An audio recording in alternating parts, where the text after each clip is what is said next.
Hi friends, welcome to my channel. I hope everyone is doing good. तो आज हम solve करते हैं लीड कोड का प्रॉब्लम 130 सराउंडेड रीजन्स।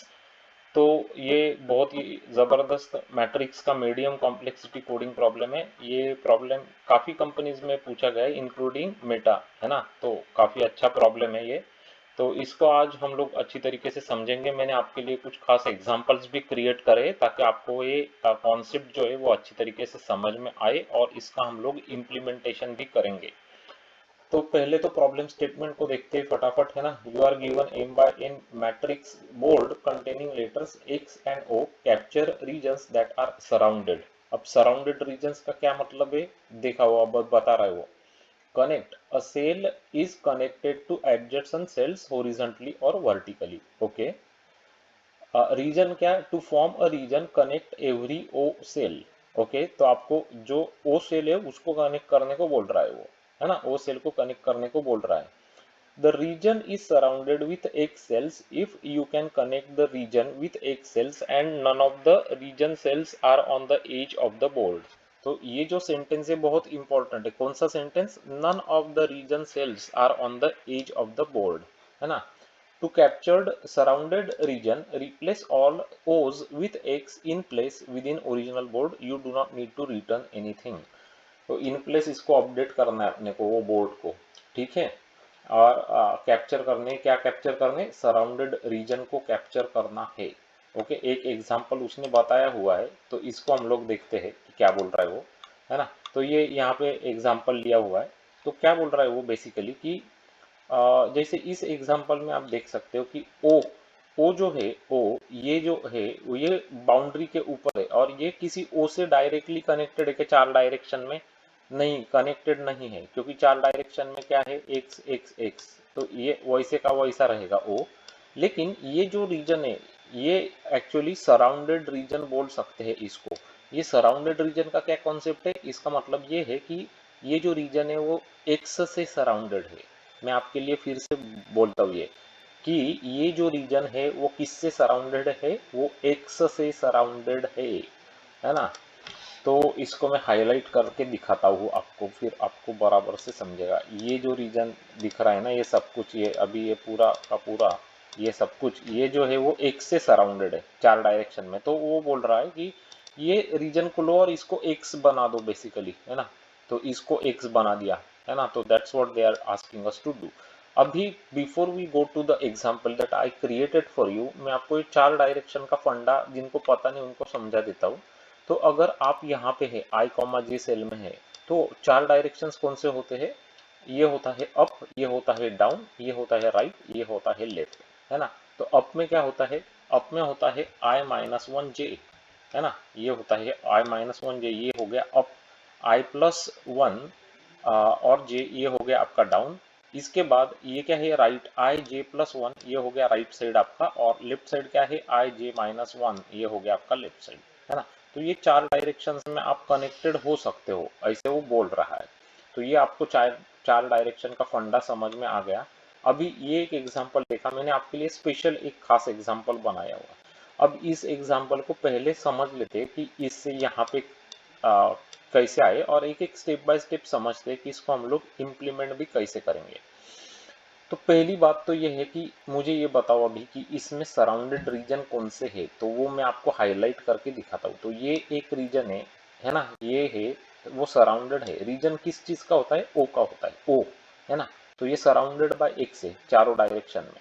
ओके, ये जो रीजन मुझे दिख रहा है यहाँ पे, ये क्या है, ये भी एक सराउंडेड बाय एक्स रीजन है। तो आप इसको, सराउंडेड बाय एक्स का मतलब क्या है कि ये किसी भी बाउंड्री के ओ से कनेक्टेड नहीं है ना। मैंने क्या बोला आपको, किसी भी बाउंड्री के ओ से कनेक्टेड नहीं है।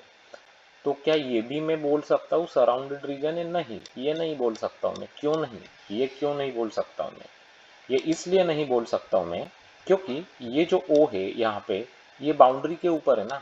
तो बाउंड्री के ऊपर नहीं होना चाहिए वो, वही तो वो बोल रहा है यहाँ पे, है ना। कहाँ पे बोल रहा है वो, यहाँ पे। None of the region cells are on the edge of board, है ना। None of the region cells, तो ये तो बोर्ड के बाउंड्री पे आ गई है, तो है ना, बाउंड्री पे आ गई। इसका मतलब इसको नहीं बोल सकते सराउंडेड। तो ये जो है वो वैसे का वैसा रखना है आपको। तो मैंने क्या किया, फिर इसको मैंने वैसे का वैसा रखा, मतलब ये ऐसे का ऐसा दिखा मुझे, है ना, कुछ नहीं किया मैंने वो, क्योंकि वो कोई रीजन है ही नहीं जो सराउंडेड है, उसको मैं सराउंडेड रीजन नहीं बोल सकता, क्योंकि वो क्या हो गया, बाउंड्री के ऊपर आ गया। चलो अब इसका क्या क्या करना है, मुझे इसको लेना है और इसको x बनाना है। ओके, यहाँ पे x बना दिया, और इसको लेना है, इसका क्या करना है, इसको लेना है और इसको x बनाना है मुझे। तो मैंने ये इस तरीके से x बना दिया इसको। इस o का क्या करेंगे भाई, इस o का, इसका o का वैसे का वैसे छोड़ देना, क्योंकि वो बाउंड्री के ऊपर है। समझ में आ गया? तो वही वो बोल रहा है बेसिकली, है ना। The region is surrounded with X cells if you can connect the region with X cells and none of the region cells are on the edge of the board. To capture a surrounded region, replace all O's with X in place. है ना, तो वही तो किया ना हमने, replace all O's with X। तो इसको मैंने replace कर दिया X से, यहाँ पे कर दिया X, इन सबको X कर दिया, क्योंकि ये surrounded region है। इनको कुछ नहीं किया क्योंकि ये बाउंड्री के ऊपर है, ये ओ बाउंड्री के ऊपर है, तो ये जो रीजन है वो तो सराउंडेड नहीं बोल सकता हूँ मैं, है ना। तो इसलिए वैसे का वैसा छोड़ दिया। तो अभी आपको प्रॉब्लम स्टेटमेंट और प्रॉब्लम क्या है वो कंप्लीटली समझ में आ गया होगा। ओके, आपको ये भी मैंने समझाया कि 4 डायरेक्शन क्या होते हैं। अभी हम लोग बात करते हैं कि इसको हम लोग सॉल्व करेंगे कैसे। प्रॉब्लम तो समझ में आ गया, इसको सॉल्व कैसे करेंगे। तो इसके लिए हम लोग क्या करेंगे कि 4 बार BFS का यूज करेंगे। BFS तो आपने सुना ही होगा, BFS, है ना। BFS क्या है, ब्रेड्थ फर्स्ट सर्च और ब्रेड्थ फर्स्ट ट्रैवर्सल होता है, ये क्यू के ऊपर काम करता है। तो BFS किस तरीके से यहाँ पे अपनों को हेल्प कर सकता है, तो क्या करेंगे BFS में, मैं क्या करूँगा, फर्स्ट कॉलम में से जाऊँगा और देखूंगा कि कहीं पे O है क्या। तो यहाँ पे तो कोई O नहीं है। फिर उसके बाद में क्या करूँगा, लास्ट कॉलम में से जाऊँगा, यहाँ पे ओ है क्या, नहीं है। फिर फर्स्ट रो से जाऊँगा और देखूंगा कि कहीं पे ओ है क्या, और लास्ट रो में जाऊँगा, ओ है क्या वो देखूंगा। अगर मुझे ओ मिल जाता है, जो कि मिलेगा इधर, है ना, मिलेगा, तो मैं क्या करूँगा कि ये जो सभी है इस ओ से कनेक्टेड ओ, उनको मैं हैश में कन्वर्ट कर दूंगा, है ना, हैश में कन्वर्ट कर दूंगा। तो किस किस को हैश में मैं कन्वर्ट करने वाला हूँ अभी, इसको। तो इसको मैं हैश बनाऊंगा। ये आपको समझ में आ रहा है क्या, नहीं, बिल्कुल समझ में आ रहा होगा। इससे कनेक्टेड सभी ओ 4 डायरेक्शन में, उनको हैश बनाना है, तो इसको हैश बना दिया, इसको भी हैश बना दिया, ये भी समझ में आ गया, और इसको भी हैश बना दिया। बिल्कुल सही बात, है ना, बिल्कुल सही बात, क्योंकि ये 4 डायरेक्शन में कनेक्टेड है। वैसे ही इसको भी मैंने क्या करना है, हैश बनाना है ना, इसको हैश बनाना है। बाकी के जो ओ है वो वैसे के वैसे रहेंगे, है ना। जब मैं 4 टाइम ये BFS करूंगा, कितनी बार करूंगा मैं, 4 बार में ये BFS करूंगा, तो ये होगा। तो मैं अभी आपको जो सॉल्यूशन है वो एक एक स्टेप बाय स्टेप समझाता हूँ, ताकि तो हम यहाँ तक आ गए, इसका डिस्कशन में कोड में कर लेता हूँ, उसके बाद नेक्स्ट स्टेप समझाऊंगा, ताकि वो आपको इजी हो जाएगा समझने के लिए। तो ये 4 वाला 4 टाइम BFS है, ये क्या करेंगे वो दिखाता हूँ मैं आपको भी। तो पहले तो मैंने ये 4 डायरेक्शन ले लिए जो आपको यहाँ पे समझाए थे मैंने, अप डाउन राइट लेफ्ट, है ना। तो एक एरे बना लिया DIRS, है ना। तो ये 4 डायरेक्शन है। ये सॉल्व मेरी मेन मेथड है। बोर्ड मेरा जो कैरेक्टर का 2D एरे वो बोर्ड है। यहाँ पे मैंने डायमेंशंस फाइंड आउट कर लिए कि कितने रोज है कितने कॉलम्स है। ये तो आपको आते हैं, board dot length, board zero dot length, है ना। तो अभी मैंने क्या किया, इस फॉर लूप में मैंने देखा कि ये फर्स्ट कॉलम और लास्ट कॉलम को देखता है। यहाँ पे देखो, यहाँ पे बोर्ड I0, तो जीरो कांस्टेंट है, मतलब आपका कॉलम जो है वो जीरो ही है, रो बढ़ने वाली है, कॉलम जीरो ही है। मतलब कौन सी, ये वाली चीज हम लोग अभी कर रहे हैं, ये वाली, ये कॉलम को हम लोग देख रहे हैं कि कहीं पे ओ है क्या, वो देख रहे हैं। और ये भी देख रहे हैं कि लास्ट कॉलम यहाँ पे कहीं पे ओ दिखता है क्या, वो चीज देख रहे हैं हम। फर्स्ट कॉलम लास्ट कॉलम देख लिया, ओके। अगर मिल जाता है ओ तो मैं BFS करूंगा, I,0 पास कर दूंगा वहां पे। यहाँ पे क्या करूंगा, लास्ट कॉलम में I,col -1 पास कर दूंगा। ये तो आपको समझ में आ गया। अभी BFS क्या करेंगे वो मैं आपको बताता हूँ 1 मिनट में, लेकिन इतना तो समझ में आ गया ना कि BFS कॉल कर रहे हैं वहां पे। ओके, तो ये बातचीत अपनी हो गई अभी फर्स्ट कॉलम और लास्ट कॉलम की। अभी ऐसे भी तो होता है ना कि फर्स्ट रो फर्स्ट कॉलम भी हो सकता है, क्योंकि बॉर्डर बॉर्डर होती है ना भाई मैट्रिक्स की, तो फर्स्ट रो भी होती है, ये भी बॉर्डर होती है मैट्रिक्स की, या ये भी बॉर्डर होती है मैट्रिक्स की। ये क्या होती है, लास्ट रो। तो ये दोनों चीजें मैंने देख ली। तो ये फर्स्ट रो देखूंगा मैं, ओ आएगा तो हैश करूंगा, ओ आएगा तो हैश करूंगा और 4 डायरेक्शन में करूंगा। सही बात है ना, यहाँ पे वो ही कर रहा हूं मैं। यहाँ पे देखो, यहाँ पे 0 कांस्टेंट है, इसका मतलब क्या है कि ये 0th रो है, इसका मतलब फर्स्ट रो है बेसिकली। और ओ आता है तो मैं BFS चलाऊंगा, यहाँ पे क्या पास करूंगा, 0, J पास करूंगा, बिल्कुल सही बात। उसके बाद ये क्या है, लास्ट रो है, तो रो -1J, ये ओ आता है तो मैं BFS चलाऊंगा, पास क्या करूंगा, रो -1, J। तो यहाँ तक आपको समझ में आ गया, यही यही तक हम लोग आए थे। और इसके बाद ये दिखेगा कैसे, वो मैंने आपको यहाँ पे दिखाया था। कैसे दिखेगा वो, हैश हैश हैश, ये दिखाई ना, ये हैश हैश किया था हमने। तो ये हैश हैश जो करा था वो BFS ने करा था। अभी मैं आपको BFS का फंक्शन बताता हूँ कि BFS ने क्या किया, तो आपको और क्लियर होगा। तो BFS है क्या, breadth first search, breadth first traversal है ना। तो बोर्ड मुझे मिल रहा है विच इज कैरेक्टर एरे। उसके बाद I और J कोऑर्डिनेट मुझे मिलने वाले हैं जहाँ पे O है शुरुआत में, है ना, O। तो मैंने क्या किया, Q बना लिया। Q is nothing but a link list. और Q में मैं रखूंगा क्या, दो चीजें रखूंगा मैं, I और J के कोऑर्डिनेट्स, इसलिए वो इंटीजर एरे है। ओके, ये भी समझ में आ गया। और शुरुआत कहाँ से करूंगा मैं, I, J डाल के मैं करूंगा Q में। तो Q में दो चीजें मैंने डाल दी, IJ कोऑर्डिनेट, और मैंने क्या किया, उसको हैश कर दिया। उस चीज की जो IJ कोऑर्डिनेट की वैल्यू है उसको हैश करूंगा, और उससे जो 4 डायरेक्शंस में कनेक्टेड होंगे उसको भी तो मुझे हैश करना है ना। तो वो अब क्या करेगा, BFS करेगा वो मेरे लिए। तो मैंने यहाँ पे BFS इंप्लीमेंट करा। यहाँ पे क्या बोलते हैं हम लोग कि BFS स्टार्ट्स, तो BFS स्टार्ट्स बोल देते हैं। Okay, Q is not empty, तो मैंने क्या किया कि एरे निकाल लिया which is nothing but coordinates of that cell, है ना। और उसको 4 डायरेक्शन में मैं लेके गया। तो कैसे करा मैंने वो, D0 प्लस एर 0, D1 प्लस एर 1, है ना। डायरेक्शंस, 4 डायरेक्शंस का एरे मैंने आपको दिखाया था अभी, ये वाला। तो ये क्या करता है, 4 डायरेक्शंस में जाने का काम करता है, बिल्कुल सही बात। तो नए कोऑर्डिनेट मिलते हैं मुझे। अगर नए कोऑर्डिनेट वैलिड है तो क्या करता हूं मैं, उसको हैश में कन्वर्ट करता हूं और नए कोऑर्डिनेट में क्यू में डाल देता हूं, ताकि वो फर्दर प्रोसेस हो सके BFS के थ्रू। ओके, लेकिन ये करने से पहले हमको एक वैलिडेशन करना पड़ता है कि ये जो नई सेल है ये कहीं मैट्रिक्स के बाहर तो नहीं चली जा रही है ना, क्योंकि ऐसे पॉसिबल हो सकता है भाई कि मैट्रिक्स के बाहर चली जा रही है सेल। तो अपने को वैलिडेट करना पड़ेगा। कैसे करेंगे, x is less than 0, x greater than equal to board dot length, है ना, या y is less than 0, y is greater than equal to board 0 dot length. अगर ऐसे होता है इसका मतलब क्या है कि वो मैट्रिक्स के बाहर जा रही है सेल, तो वो तो कोई काम की सेल है नहीं अपने लिए, वो इनवैलिड सेल है। ऐसे थोड़ी इनवैलिड को प्रोसेस करेंगे हम लोग, है ना। तो इनवैलिड है वो। दूसरी चीज इनवैलिड की ये भी हो सकती है कि नई सेल तो मुझे मिल गई लेकिन वहां पे ओ नहीं है। मेरा क्या इंटेंशन है, सब ओ चाहिए मुझे, तभी तो हमको यूज है ना उसका। अगर ओ नहीं है तो थोड़ी मैं करूंगा उसका BFS, ओ चाहिए तभी। अगर ओ नहीं है तो मैं क्या करूंगा, कंटिन्यू करूंगा। इसका मतलब क्या है कंटिन्यू का, कि उस सेल को मैं छोड़ दूंगा। इसका मतलब मैं उसको प्रोसेस नहीं करूंगा बेसिकली, है ना। प्रोसेस तभी करूंगा जब वहां पे ओ है।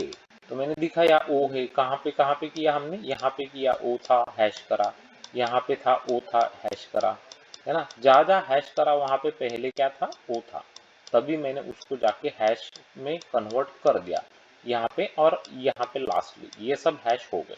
ये कर दिया अपना काम 4 वाले BFS ने। तो BFS से अभी मैट्रिक्स ऐसे दिखने लग गया मुझे। Okay, good. तो ये आपको समझ में आ गया। अब इस मैट्रिक्स को क्या करना है अपने को, अभी रीड करना है इस मैट्रिक्स को।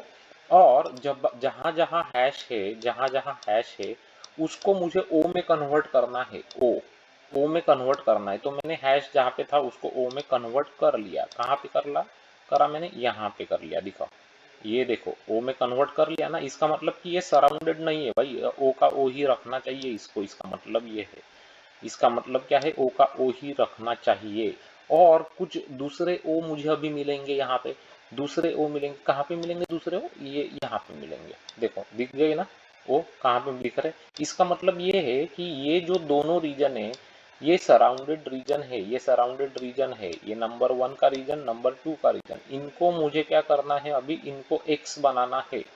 तो यहाँ पे मैं गया और इसको x बना लिया मैंने, इधर गया और इसको सबको x बना लिया, है ना। तो दैट्स इट गाइस, है ना। तो इस तरीके से सराउंडेड रीजन को हम कैप्चर कर लेंगे। अभी ये जो वाला कोड है मैं आपको दिखा देता हूँ।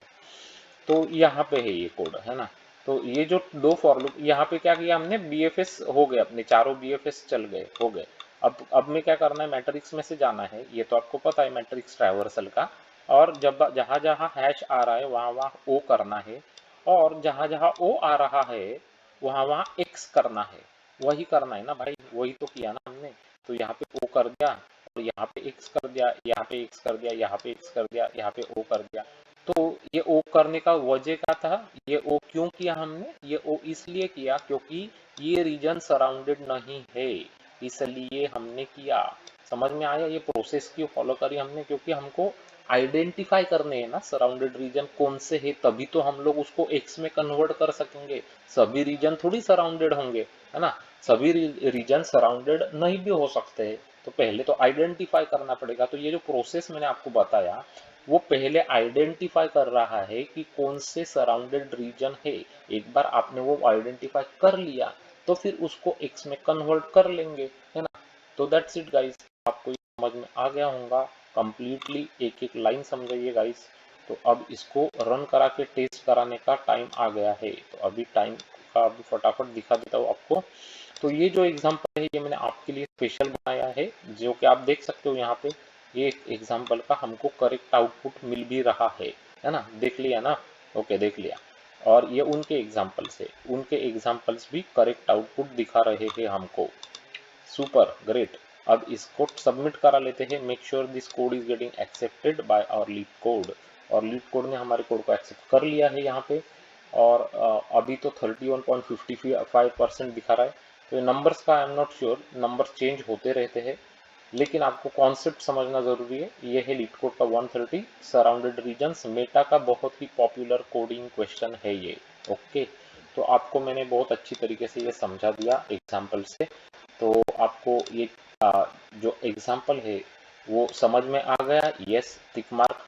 और कोड समझ में आ गया, यस टिक मार्क। दोनों टिक मार्क के आप अब तक वीडियो देख रहे हैं, इसका मतलब आपको ये कम्प्लीटली समझ में आ गया है गाइस।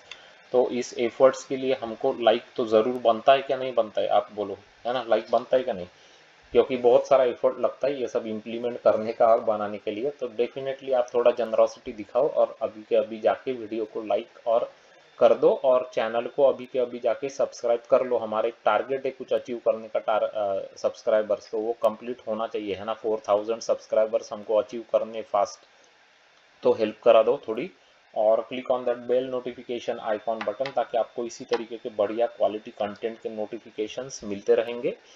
अगर आप इंजीनियरिंग के स्टूडेंट से, software engineering, IT, computer science जैसे ब्रांचेस में आप पढ़ते हैं, आप आईटी प्रोफेशनल से, जावा डेवलपर से, तो ये चैनल आपके लिए बहुत ही ज़्यादा काम का और यूज़फुल होने वाला है।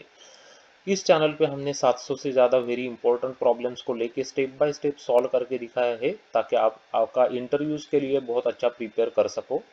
जो वीआईपी प्लेलिस्ट है, इंपॉर्टेंट है इंटरव्यूज के पर्सपेक्टिव से, वो मैं आपको बता के रखता हूँ, वो जाके ज़रूर चेक कर लेना और प्रैक्टिस करते रहना, आपको बहुत फ़ायदा होगा। तो सबसे पहले आती है बीएफएस और डीएफएस के प्रॉब्लम्स की प्लेलिस्ट। ये सबसे ज़्यादा इंपॉर्टेंट होती है, इंटरव्यूज में बहुत बार पूछी जाती है। उसके बाद graphs, matrices, binary trees, binary search के प्रॉब्लम्स की playlist, dynamic programming, recursion, memorisation, ये सब प्लेलिस्ट, है ना। और अगर आपको डेटा स्ट्रक्चर्स, एल्गोरिदम्स एकदम सॉलिड बनाने हैं तो उसके लिए भी प्लेलिस्ट हमने बना के रखी है। एक जैसे stacks queues, priority queues, min heap, max heap, arrays, array list, link list. ये जो प्रॉब्लम्स है ये सिलेक्टिव प्रॉब्लम्स है। Amazon, Apple, Microsoft, Meta, Yahoo, Google जैसे कंपनीज में बहुत बार पूछे गए हैं। तो आपको बहुत अच्छे क्वालिटी के प्रॉब्लम्स मिलेंगे यहाँ पे, तो मज़ा ही आ जाएगा। सॉल्व करते वक्त भी मज़ा आएगा और सीखते को भी बहुत कुछ मिलने वाला है यहाँ पे। अगर आप डेटाबेस और सीक्वल के क्वेश्चन सॉल्व करना चाहते हैं, आपको सीक्वल क्वेरी कैसे लिखते हैं वो पता करना है ना, प्रैक्टिस करना है, तो उसके लिए दो प्लेलिस्ट बनाए हैं। एक का नाम है माई सीक्वल, दूसरे का नाम है सीक्वल प्रोग्रामिंग क्वेश्चंस। दोनों बहुत ही ज़्यादा इंपॉर्टेंट है, मिस मत कर देना, जाके देख लेना, है ना। और शेयर करना वीडियोस को सभी फ्रेंड्स में, तो वो भी चैनल से जुड़ सकेंगे, बहुत सारी अच्छी प्रोग्रामिंग प्रॉब्लम सॉल्विंग टेक्निक को यहाँ से सीख सकेंगे। Thanks for watching this video guys, and I am sure that I am going to see you very soon with another very interesting video from our channel. Until then, you guys take care, have a good day, or definitely subscribe कर लेना guys. Bye bye.